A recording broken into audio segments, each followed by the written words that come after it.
Hello, you know why I'm here. I know why you're here. You're here to listen to some good music, and boy, do I have that for you. I've got my good friend Nathan Plunkett. He's got a fantastic set lined up. I hope you enjoy it. Please welcome Nathan Plunkett.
Hiya, folks. Welcome back. I'm joined here with the man himself, Nathan Plunkett. I have to say, that was some set list. You know what I liked about it? I love how you just went straight in and never gave any context.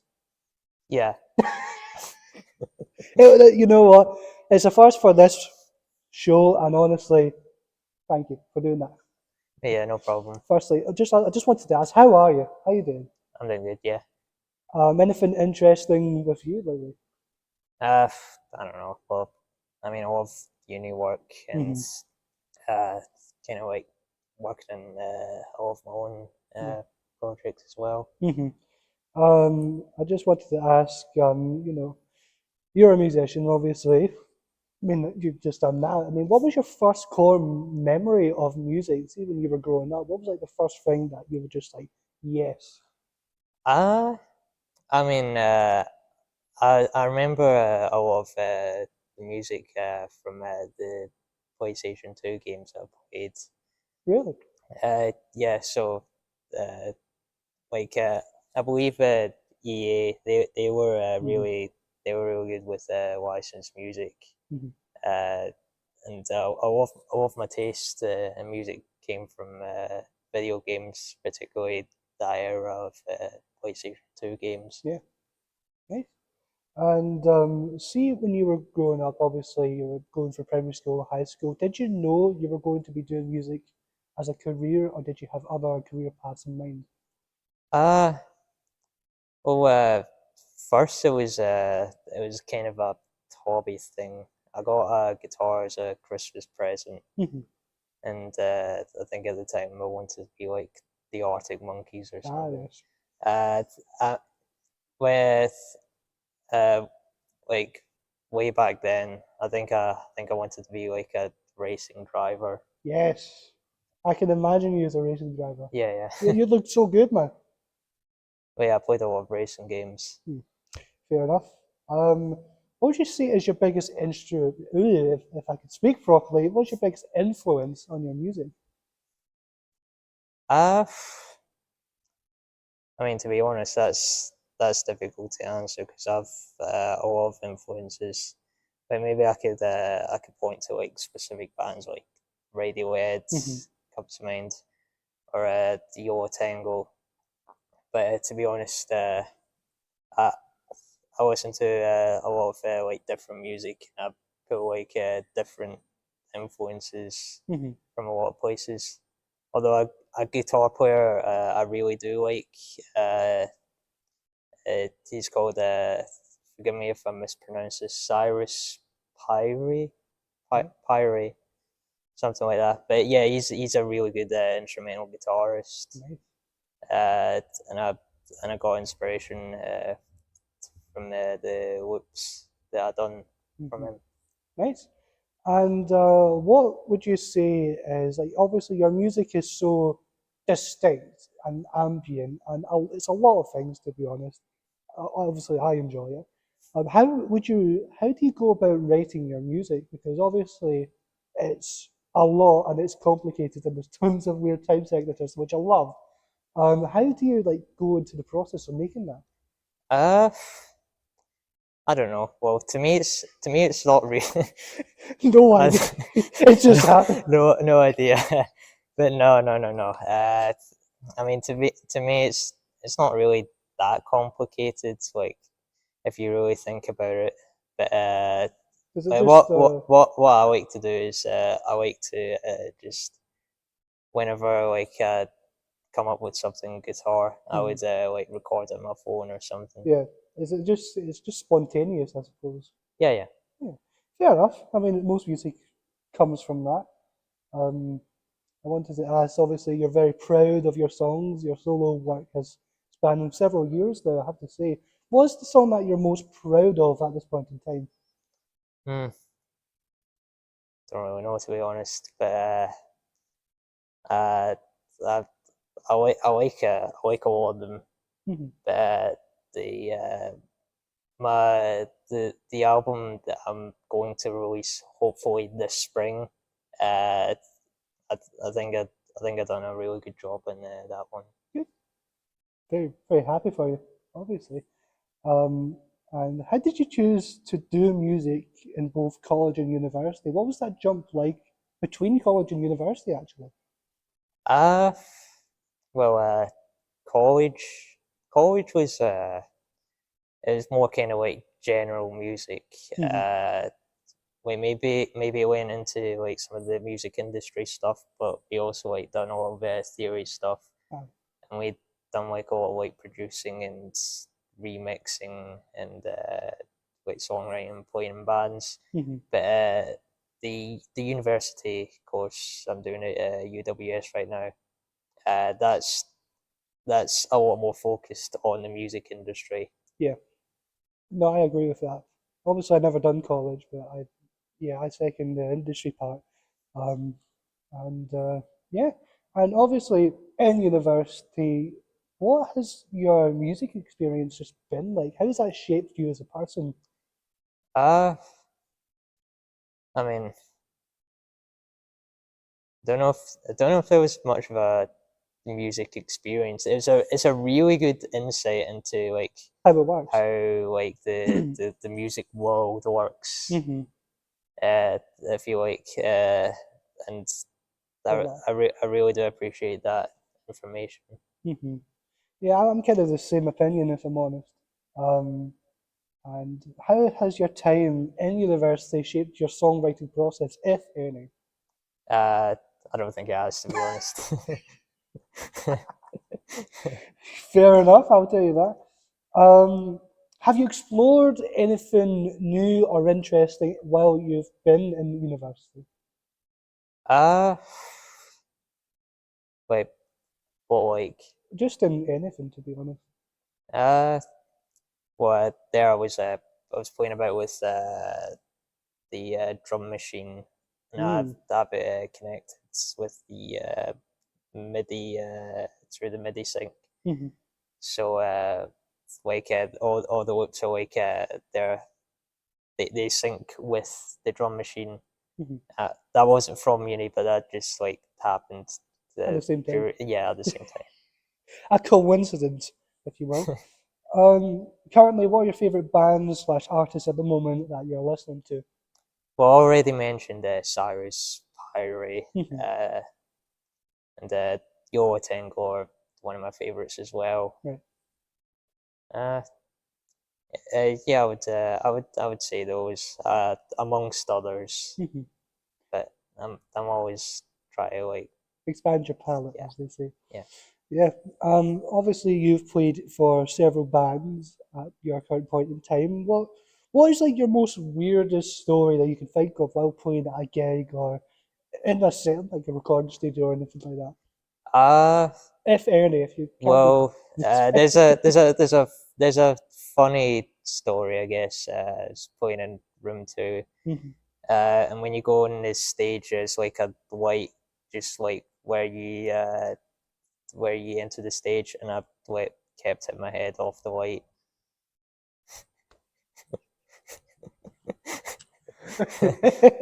There's my story. There's your story. Brilliant. There was also that time I was like pointing on like the stage Uh, to like all the people setting up, but as if it were like a Formula One pit stop. Through there now, through. and,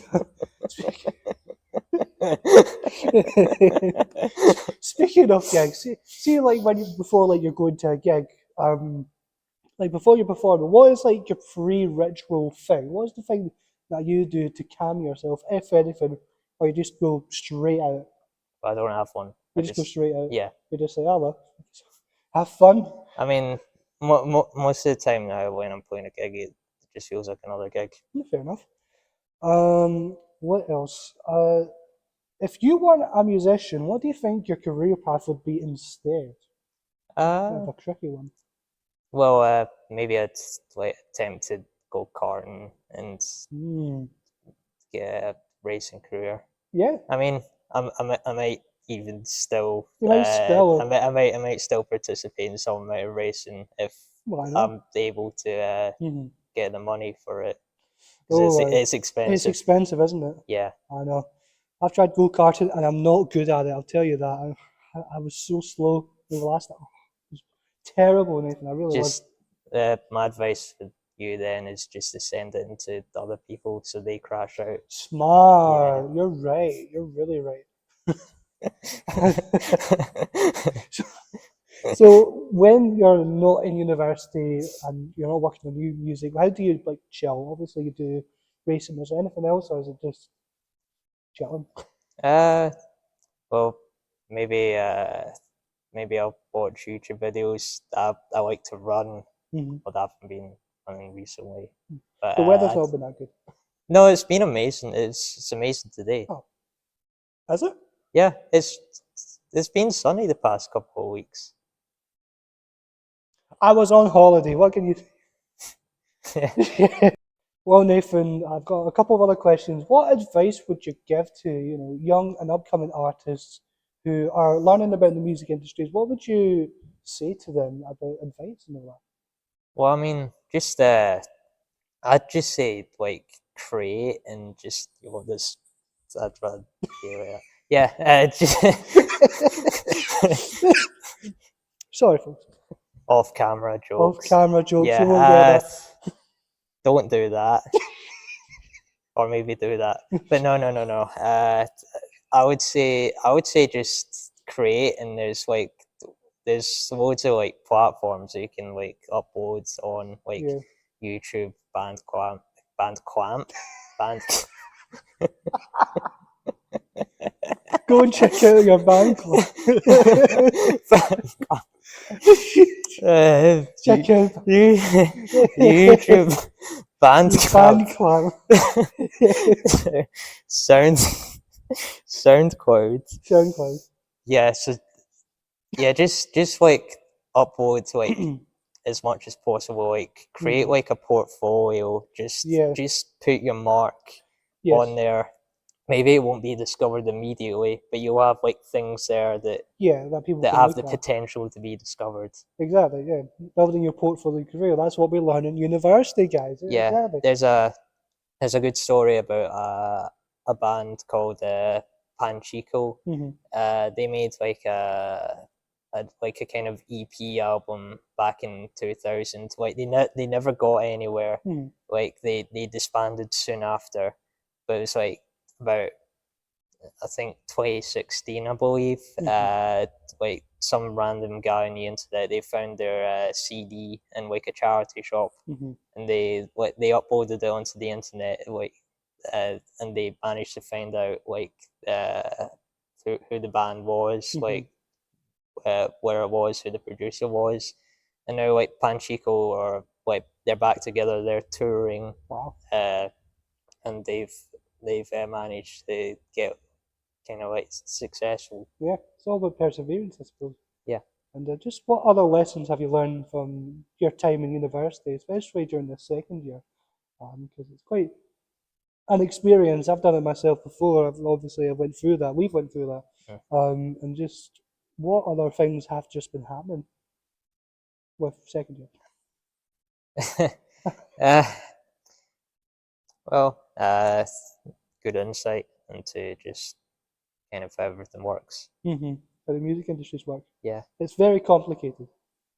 Well, I mean, if you kind of understand how it works, then you've kind of like got a good grasp and like the roles that managers play or and all that. Yeah. And all that. All the business terms that we have to learn. Market research. And my final question, it's not really it's more of a statement, to be honest. Do you have anything to promote? If you want to look at the camera, you can do so. All that shebang. Yeah. So I think, as I said earlier in the interview, I have a new album that hopefully I'll be releasing this spring called "Is Somewhere Watery." That will be released first of all as a YouTube premiere because I'm in the process of making a video for it. So subscribe to. How do you find me on YouTube? Nave Sounds. Nave Sounds? But that's on Instagram. But on Oh, YouTube, it's it's just like Nath. at Nath1606. But you should find my channel there, and please subscribe. Yeah, he's a very good musician and a very good friend of mine, and I would really appreciate it because obviously it's going to be a good album. Obviously, it's incredible. Yeah. So Nathan, thank you so much for taking the time to come out here to Govan, and just thank you all for watching. And yeah, that's me. I'm out. Goodbye. Hi guys, thank you so much for watching this video. I believe I'm in the middle of a rebrand depending on when this will be finished. So this will either be still Sessions at GLPC or Kyle Thomson Presents, depending on what way I go with this. But thank you all so much for watching. Nathan was a pleasant guest. He was so lovely. His guitar work is phenomenal. And I'm hoping that there is more on the way. And just thank you so much for watching. I hope you have a great day, and I'll see you later.